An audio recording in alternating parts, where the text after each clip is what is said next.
একশৰণ নাম ধৰ্ম যুৱলীক সমাজ পূব আঞ্চলিক শাখাৰ অন্তৰ্গত চাবুকধৰা ডেকাগিৰি যৌথৰ মুক্ত সমিতিৰ সৌজন্যত বদায়ন্তী বলাংঘৰ কাৰ্যসূচীৰে আয়োজন কৰা সমূহ উদ্যতলৈ আমাৰ অভাজনৰ সেৱা নিবেদন কৰিছোঁ। আৰু সঁচাকৈ আমি আজি এনেহেন একোটা অনুষ্ঠান ভাগি ভাগৱত ভাগি উদ্বোধন কৰিবলৈ সঁচাকৈ সুখী হৈছোঁ, যিহেতু আটাইসকলৰ যিটো মহান দায়িত্ববোধ কৰি একোখন সমাজ গঠন কৰি থৈ গৈছে, সেই সমাজখনত আমি আজি এটা ডাঙৰ অনুষ্ঠান, পবিত্ৰ অনুষ্ঠান আয়োজন কৰিছে। এই আয়োজন কৰা সমূহ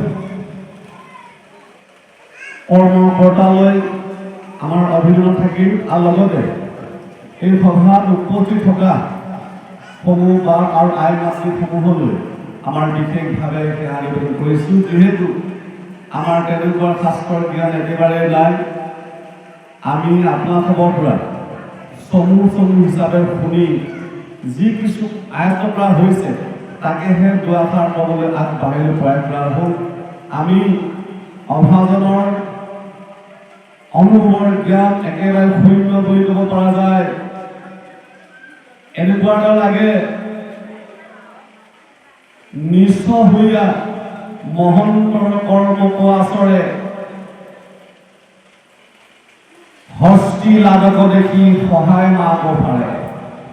আপুনি মই সকলোৱে বুজি পাওঁ, এটা হাতী বহু পৰিমাণে ডাঙৰ আৰু এটা সহায় বহু পৰিমাণে সৰু। হাতীটোৱে যিমান পৰিমাণে আহাৰ খায় সিমান পৰিমাণে পায়খানা কৰে বা লাভটো দিয়ে। এই হাতী যিটো পৰিমাণ শৰীৰটো খাদ্য যিখিনি ভক্ষণ কৰে তাৰ অনুপাতেহে লাভটো দিয়ে। যদি সহায় হাতী লাডৰ দৰে যদি দিবলৈ ইচ্ছা কৰে পাৰিবনে? সেই সহায় পোকৰ মেলোতে তেওঁ মৰিবলগীয়া হ'ব। গতিকে হাতীৰ দৰে কেতিয়াও সহায় লাভ দিব নোৱাৰে। ঠিক তেনেকুৱা মহন্তজনে যিদৰে ভাগৱতৰ ওপৰত বিশ্লেষণ কৰি সবাহাৰে হিৰিত একোটা ৰসময় সৃষ্টি কৰিব পাৰে, ঠিক তেনেকুৱা আমাৰ অভাজনৰ একেবাৰে সীমিত জ্ঞান কৰিব পাৰোঁ নাযাব। তথাপি গুৰুদ ওৰাৰ যদ্যপি সমনৈ পঢ়াৰ অনুৰূপে কিবা পঢ়ি মই গুৰুংগৰ পক্ষী যেনেকৈ মলয় বতা কৰিব পাৰে তেওঁ দেউতাৰ তেওঁ শক্তি অনুৰূপে, কিন্তু ঘৰৰ চিলিকাৰে সিমানটো কৰিব নোৱাৰিলেও যিহেতু তেওঁ দেউতা আছে, দেউতাৰে পাৰে পৰ্যাপ্ত পৰিমাণে আকাশত নিশ্চয় উৰিব।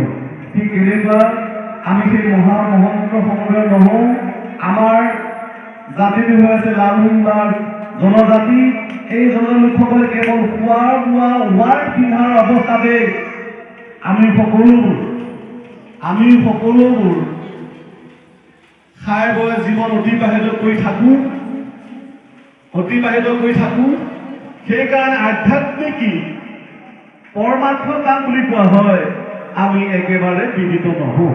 তথাপি চেষ্টা কৰা যাব, যিমান দূৰ সফল হয় আমি চমু হিচাপে আজি মহাভাগৱত শাস্ত্ৰ ভাগি তিনিটা যি বনাই কাৰ্যসূচী আছে উদ্বোধনী কৰিব আগবাঢ়িলোঁ। ইয়াতে আগে পিছ হ'ব পাৰে আৰু পিছে আগ হৈ যাব পাৰে, সকলোবোৰ পৰীক্ষণ কৰিব।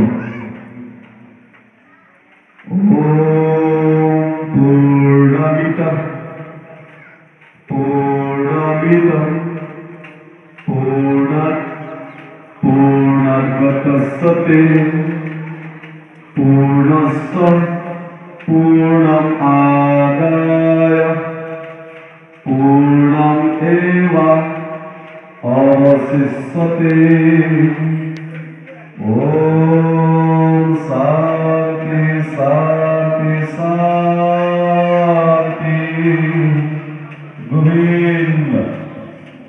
যিহেতু আজি মহাভাগৱত শাস্ত্ৰ ভাগি পাৰ আৰু প্ৰবচন হ'ব হৰিচৰণ আকাৰ জন্মজয়ন্তী উপলক্ষে আমি ভাগৱত শাস্ত্ৰ যেতিয়া অধ্যয়ন কৰিছোঁ চমুতৰা হিচাপে প্ৰথম গুৰুজনাই আমাক এনেভাৱে এটা দিহা দিছিল যে ভাগৱতৰ চাৰিটা শব্দ কি বুলি কয়।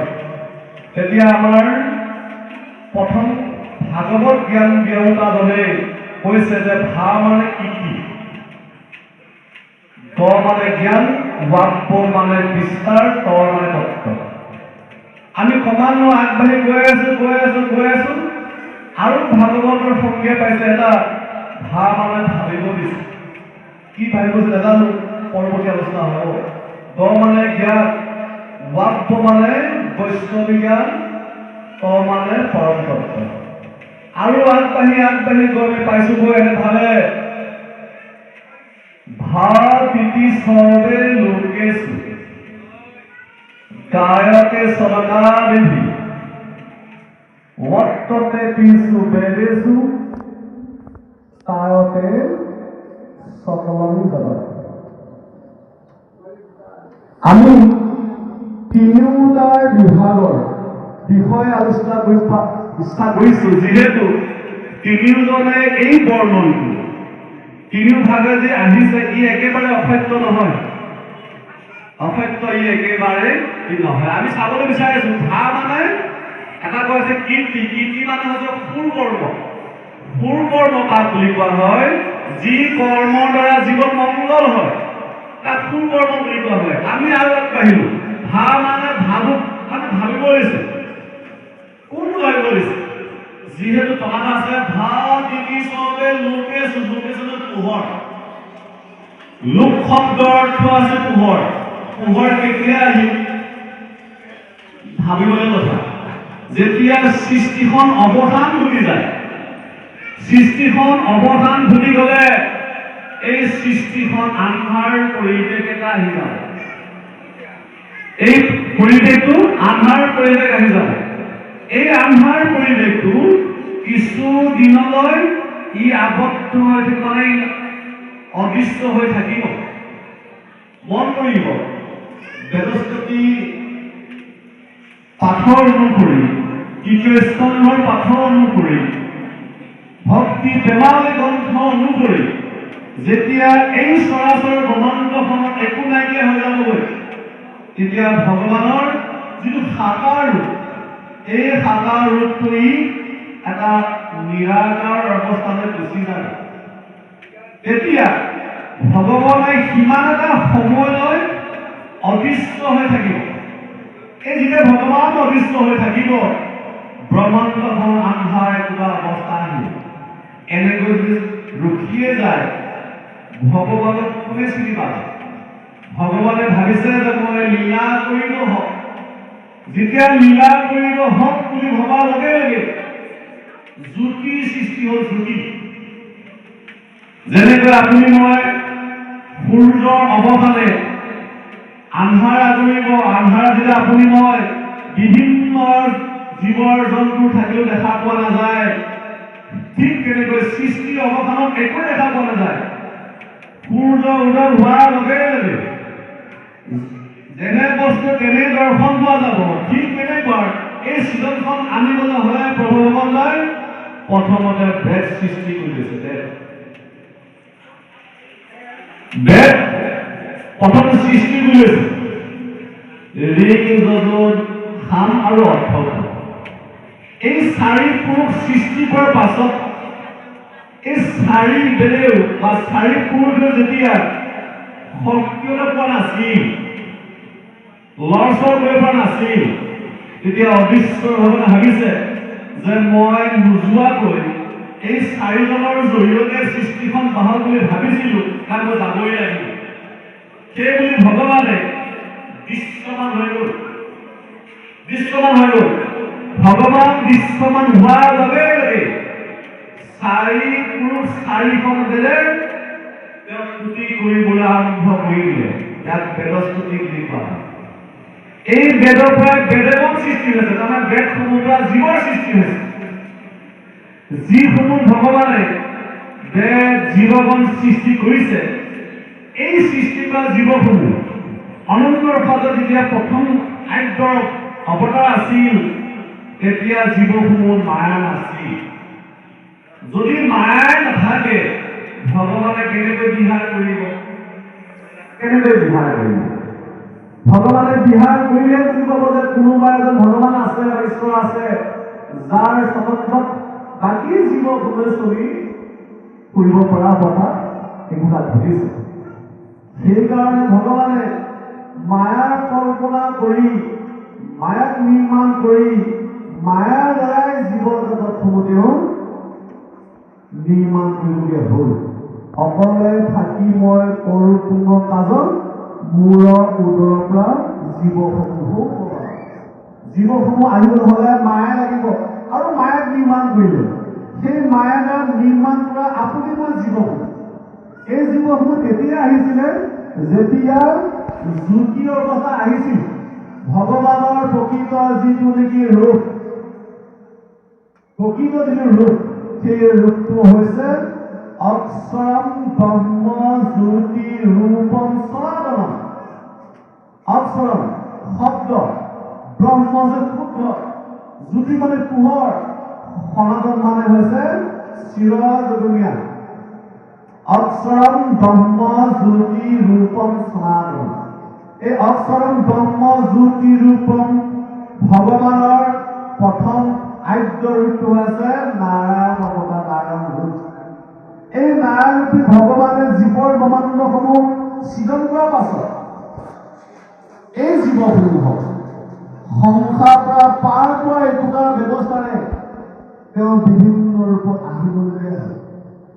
প্ৰথমটো ৰূপ আলোচনা কৰিব ব্ৰহ্মাই যেতিয়া এটা সৰুৰ পৰা এটা উৎপত্তি হৈছিল, সৃষ্টি হৈছিল ব্ৰহ্মাদেৱে তেতিয়া ক'ৰ পৰা জন্ম হ'ব বুলি পদ্ম নলাই দি গতি কৰি গৈ 100 বছৰ হ'ল। তথাপি উৱাদি পোৱা নাছিল যে পদ্মৰ গুৰিটো কি ক'ত আছিল, উৱাদি পোৱা নাছিল। আৰু আহি তেওঁ পদ্মৰ ওপৰত বহি বৰ দুখ মনেৰে অধৰ্মুখ হৈ থাকোঁতে এতিয়া তপ বুলি শব্দৰ শুনা পাইছে। তাত মন কৰিব লাগে, মন কৰিব।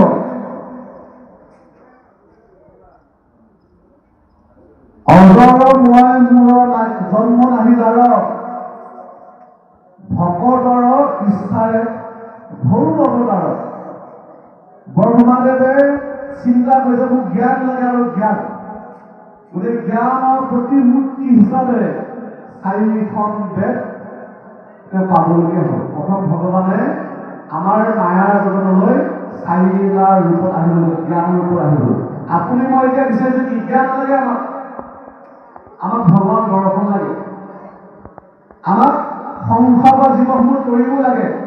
এই সংসাৰ পৰা জীৱসমূহ তৰিব অৰ্থে ভগৱানে প্ৰতিটো মনন্তৰে একোটা ৰূপেৰে সংসাৰলৈ অৱতাৰ লৈ আহিছে। সংসাৰলৈ অৱতাৰ লৈ আহি বিভিন্ন অৱতাৰে বিভিন্ন ধৰ্ম কৰ্মসমূহ সংসাৰ কৰি থৈ গৈছে। এজন ভগৱানে ব্ৰহ্মা, এজন ভগৱানে বিষ্ণু, এজন ভগৱানে ৰুদ্ৰ আদি বালি চাহিলৈ যিমান অৱতাৰ হৈছে, এই সকলোবোৰ আমাৰ মানৱ জীৱনৰ কাৰণে কল্যাণমূলক। ভাল কামৰ জৰিয়তে মানুহৰ জ্ঞান বৃদ্ধি হয়। এই জ্ঞানৰ দ্বাৰা সবুশ্বৰ ভকতে আত্মাৰাম দৰ্শন পদ্ধতি ব্যৱস্থা, ইয়াত আপুনি মই মানে ভাবিব দিছে। কোনো হেগল ভগৱানে অৱতাৰ লৈছে, সৃজন কৰিছে, জীৱসমূহ পালন কৰিছে, ধৰ্মতে কাম কৰিছে। এই কামসমূহ ভগৱানৰ নিজাৰ্থে নহয় বুলি কৈছে। নজায়তে মিয়তে পাৰ পদাৰ্থ নায়ং ভূতা ভাবিতা ভাম ভূয় আজো নিত্য শাশ্বতম হয় পুৰাণ নহত্যতে হন্য মানেশ্বৰী। ভগৱানৰ জন্ম নাই মানে মৃত্যু নাই, জন্ম নাই মানে মৃত্যু নাই। তেওঁ জন্মও নহয়, মৃত্যু নহয়, সদায় অজৰ অমৰ, শাশ্বত সত্য আৰু ই সনাতন। এই আমাৰ দেহটোৱে বিনাশ ঘটে, আত্মাৰ বিনাশ নঘটে।